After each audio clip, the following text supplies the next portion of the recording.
A seguir, IIGD Irajá. Quando Pedro viu Jesus andando sobre as águas e vindo em direção ao barco, Pedro vê Jesus vindo, andando tranquilo por cima das águas, como se fosse uma rocha, como se fosse uma estrada. Pedro ficou fascinado, ficou maravilhado. Pedro pensou, ele é um ser humano, ele está aí, ele é um homem, eu também quero isso. Senhor, se és tu, então me mandas, e eu vou ter contigo sobre as águas, me manda. Ou seja, você vê que ele diz, manda-me ter contigo sobre as águas. Ou seja, uma palavra da tua boca, uma ordem da tua boca, eu estou aqui para obedecer. Ou seja, o Senhor vai me segurar? E quando Jesus disse, vem, lá vai o Pedro, tira o pé de dentro do barco, tira o primeiro pé e vai. E quando pisa, parece que ele sente uma calçada.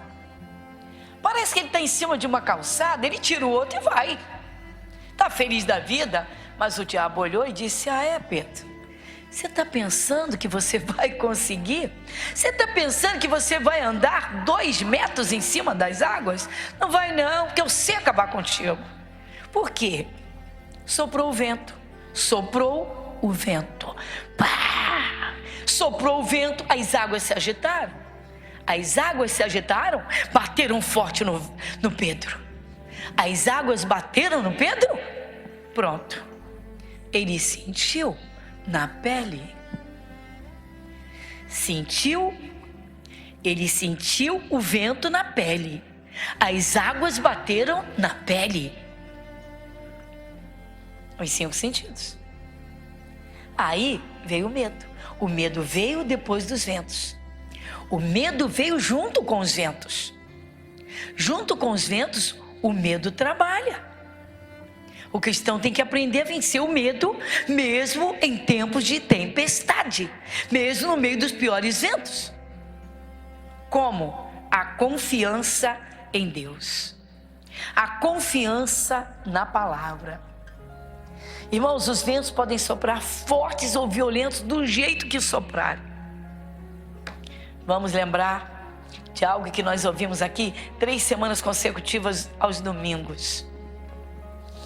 Jairo está falando com Jesus. A sua filha está quase morta. Está lá na sua casa e ele ali falando com Jesus.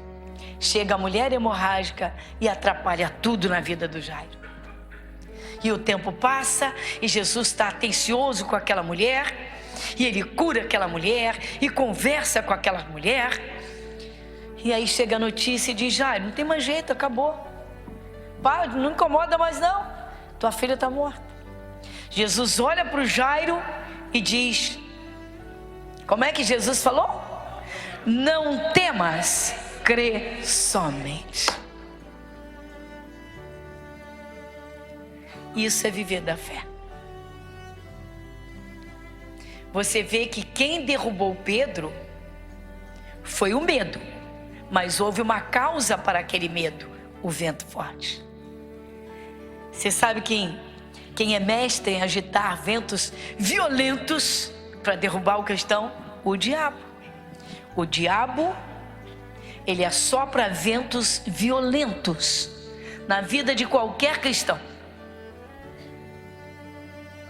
Não importa a força do vento, importa o poder de Deus que acaba com os ventos. Mas o cristão tem que aprender a viver da fé. Ele tem de aprender a estar de pé, firmado na rocha, andando sobre as águas, no meio da pior tempestade. E aí? Aí é que se vê a diferença entre o cristão, tá, que persevera cada dia em servir a Cristo e que tem o firme propósito de ir até o fim, e o cristão que pensa que vai até o fim, que pensa que pode ir até o fim, mas que vive no natural. A pessoa que se converte a Cristo, irmãos, ela tem de tomar uma posição séria e decidir dentro de si, dentro. Tem que tomar uma decisão dentro de si, tá? Não importa o que vier, o meu Deus é maior. Eu vou até o fim. Então diga, não importa o que vier, Deus é maior. Eu vou até o fim. Não sei quantas vezes eu me lembro que já fiz pessoas confessarem isso nos cultos, e muitas delas eu não vejo mais na igreja. Satanás é mestre em saber desviar pessoas de Jesus, tirar pessoas da sua posição. Satanás é bandido, irmãos. Ele usa às vezes de uma sutileza, mas de uma sutileza tão sorrateira, que o cristão, se ele não estiver ligado no Espírito Santo, ele não percebe a artimanha. Irmãos, o que nós estamos ouvindo hoje é para o nosso dia a dia. Não pense você que pelo fato de você ter muitos anos de evangelho, o diabo não tenta te derrubar. Pode esquecer isso. Não, não tem essa história, irmãos, não existe isso. Não, porque eu tenho 20 anos de evangelho, tenho 30, tenho 40, para com isso. Para com isso. Do começo ao fim o diabo vai tentar. Se prepare, meu irmão. Se prepare. Para cada tentação do diabo você tem uma arma. Para cada investida dele, o Senhor Deus tem socorro para você. Mas temos que estar firmados, irmãos. É o que muita gente critica. Muita gente critica e chama isso de vida rotineira. Não, irmãos.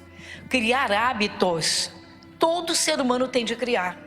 Acorda, se lava, toma banho, toma café, depois trabalha, ou estuda, e não sei o quê, e almoça, e depois de novo, e depois toma banho, e depois janta, e depois... Isso é rotina de vida. Nós temos de criar hábitos na nossa vida com Deus. O nosso tempo de oração santo e sagrado. Você tem que estabelecer regras na sua vida, para que o Espírito de Deus faça parte do teu dia a dia. O Espírito Santo quer um espaço na tua vida. Ele quer te ouvir, mas Ele quer que você o escute. Ele fala na palavra. Quem ouve a Jesus, ouve a Deus. Às vezes o cristão enfraquece, irmãos, porque ele não dá ouvidos à palavra. Eu vou ser sincero, vou rasgar aqui o verbo. Quem está dormindo na hora da palavra vai saber o que foi pregado no domingo? Claro que não. Mas essa pessoa vai dizer assim, já fui ao culto. Não, domingo eu estava no culto. Dormindo.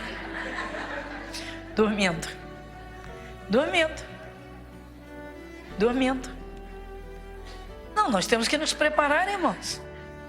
Às vezes é um pedacinho da palavra. Lembra do centurião? Uma palavra. Aquela palavra foi a base da vida dele. Aquela palavra foi o remédio. Aquela palavra foi o hospital que o colocou curado de pé. Aquela palavra. Então, irmãos, nós temos que criar hábitos na nossa vida espiritual. Nós temos de separar tempo para Deus. Tempo. Nós temos de ter o hábito da leitura diária. Nós temos de ter o hábito da meditação. Ou seja, nós temos que criar isso dentro de nós. Estamos andando pela rua, preocupados com o problema. Não, nós temos que estar com a palavra trabalhando dentro de nós, porque a palavra é que vai resolver os problemas. Ninguém vai conseguir resolver seus problemas, irmãos, arrastando-os, puxando-os, ou carregando-os um peso no corpo. Ninguém vai conseguir resolver. Problemas são entregues no altar de Deus em oração. Aprenda isso. Quando um problema surgir, a primeira coisa que você deve fazer é lembrar da palavra. O que Deus fala em relação a isso? Quando um problema surgir, se prepare para orar.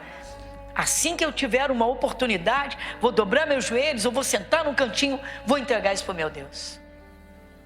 Aprenda a fazer isso. Se o cristão não aprender, irmãos, a entregar problemas a Deus em oração, ele vai viver carregando esses problemas, pesado com esses problemas, se arrastando na vida e nunca vai ser uma pessoa alegre e cheia do Espírito Santo.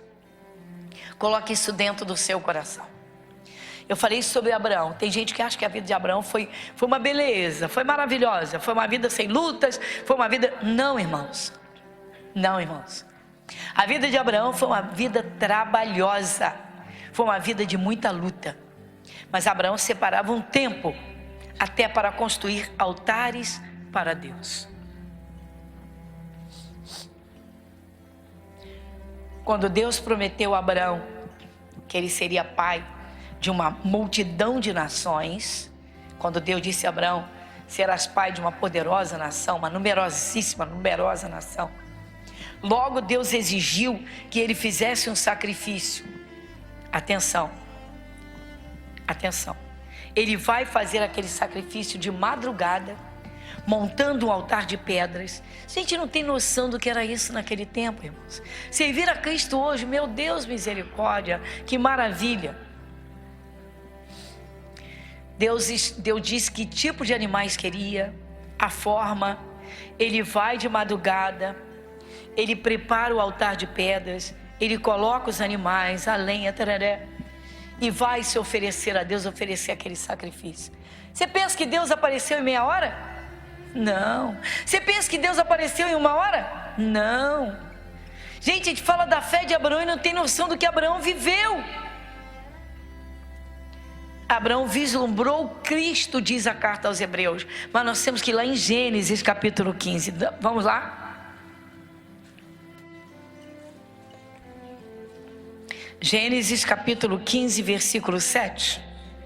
Disse-lhe mais: eu sou o Senhor que te tirei de Ur dos Caldeus para dar-te a ti esta terra para herdares.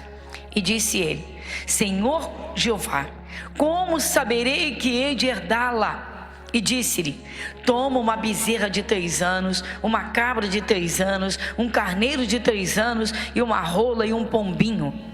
E trouxe-lhe todos estes e partiu-os pelo meio, e os pôs cada parte deles em frente da outra, mas as aves não partiu.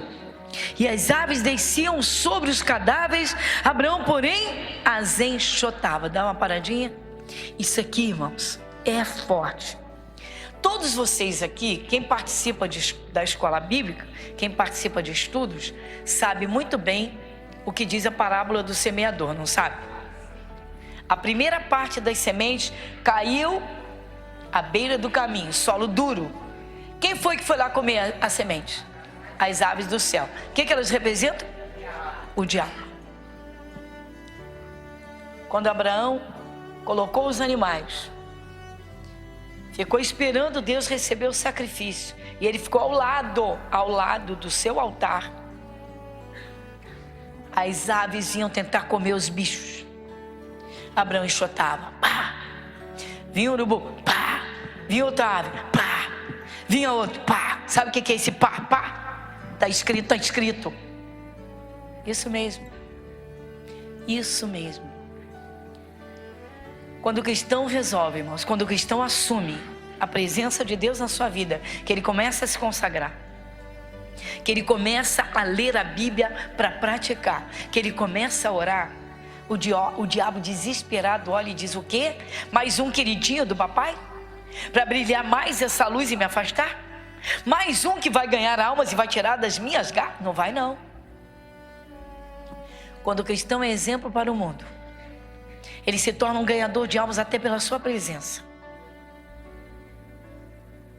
Alguém chega e diz: você é diferente. Alguém chega e diz: você me transmite paz. As aves vinham para comer o sacrifício que Abraão estava oferecendo a Deus. Abraão enxotava, e as horas se passavam. Abraão levantou alta madrugada, montou o seu altar de madrugada, está ali do lado do altar cansado. Eu digo, às vezes você vem do trabalho para o culto. Nós temos aqui muitas pessoas que fazem isso, muitas mesmo, principalmente nos cultos da noite, durante a semana, eu sei. Por isso vão chegando, o culto está acontecendo, a pessoa está chegando, alguns vêm de muito longe, alguns vêm até de perto, mas tem uma carga horária muito apertada, e aí a pessoa vem para o culto, a pessoa vem cansada, mas com tudo isso o diabo tenta que a pessoa não preste atenção na palavra, Tem gente que ela louve pelo hábito, já não prestando atenção no que está falando com Deus, para que o culto não tenha vida. Pessoal, Satanás sempre vai tentar roubar o nosso culto a Deus, impedir as nossas orações, impedir até mesmo a leitura da palavra. Quantas pessoas não percebem? A mamãe tem um bebê pequeno, quando ela vai ler a Bíblia, o bebê chora. Tem muitos compromissos. Quando começa a orar, toca telefone. Alguém bate na porta, olha, é urgente. Satanás, ele tem 1 milhão de estratégias para tentar quebrar o nosso sacrifício a Deus, para tentar impedir que nós tenhamos uma comunhão íntima com o Espírito de Deus. Por quê? Porque quando você tem uma comunhão íntima com Deus, você entende o que Deus te fala. Quando Deus te fala, aquela palavra é uma rocha na tua vida, é estrutura para você. Quando Deus te fala, a preocupação vai embora, vem o descanso. Satanás não quer isso. Satanás quer gente desesperada. Satanás quer gente doente. Satanás quer gente passando fome, cheia de necessidades. E quando você ouve a Deus, Ele te conduz.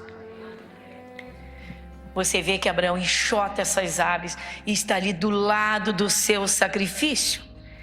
Eu não vou estender muito aqui, porque o nosso foco hoje é: vá até ao fim. Enfrente as lutas. Cristão não é covarde, meu irmão. Os covardes fogem. Os guerreiros enfrentam. Os covardes se escondem. Os verdadeiros guerreiros tomam a frente. Eu costumo dizer que a minha arena de guerra é o altar. Pode haver o que houver, vamos servir a Cristo. Meu irmão, sem retroceder. Quando você foca o Calvário, depois você vai ver o final dessa história, porque depois de tudo, depois da tarde, já chega a noite. Você pode imaginar o que é estar desde madrugada no alto de uma montanha, passar o dia inteiro, não acontecer nada, e entrar à noite novamente, e só em alta noite é que o fogo desce. O fogo desceu em alta noite. Meu irmão, nunca desista e nunca volte atrás, porque Deus está olhando para você. Deus está nos olhando. Às vezes parece que não acontece nada. Aconteceu isso com Abraão. Dá mais uma olhadinha, quer ver? Eu parei no 11 de novo. E as aves desciam sobre os cadáveres de Abraão, porém as enxotava. E pondo-se o sol, um profundo sono caiu sobre Abraão. E eis que grande espanto e grande escuridão caíram sobre ele. Então disse a Abraão: saibas que de certo peregrina será a tua semente em terra que não é sua. Servi-los-á e afligi-la por 400 anos. Mas também julgarei a gente. Aqui Deus está falando com Abraão. Deus apareceu alta noite, depois que o sol se pôs. Você pode imaginar o que foi isso? Aí desce um fogo e passa no meio daquilo tudo. Versículo 17. Sucedeu que posto o sol, houve escuridão. Eis que um forno de fumaça e uma tocha de fogo que passou por aquelas metades. Naquele mesmo dia fez o Senhor um concerto com Abraão, dizendo: a tua semente tenho dado esta terra, desde o rio do Egito até o grande rio Eufrates. O Queneu, o Quenezeu, o Cadmoneu, o Eteu, o Ferezeu, os Refaíns e o Amorreu, o Cananeu, o Girgazeu e o Jebuseu. Ou seja, você vai engolir todo mundo e vai tomar posse dessa terra. Mas tem de ir até o fim. O cristão tem que ter um propósito muito firme, irmãos. Satanás não desiste. Satanás não para. Satanás não tem corpo. Satanás não se cansa. Ele não dorme. De dia e de noite ele está tramando um plano para tentar derrotar cada filho de Deus, cada pregador, cada ganhador de almas, cada mulher, cada homem, cada criança, cada jovem. Então voltamos e encerramos com Daniel.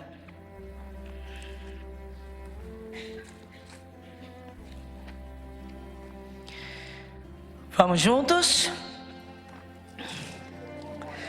Tu, porém, vai até ao fim, porque repousarás e estarás na tua sorte no fim dos dias. Abraão morreu com 175 anos andando com Deus, até o último dia da sua vida.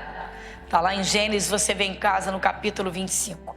Abraão morre, ou melhor, parte para a eternidade, farto de dias, em pleno vigor de saúde, e o Espírito de Deus o recolhe. Ele andou com Deus até o fim, e Deus andou com ele até o seu fim. Igreja Internacional da Graça de Deus, Avenida Monsenhor Félix, 1120, Irajá.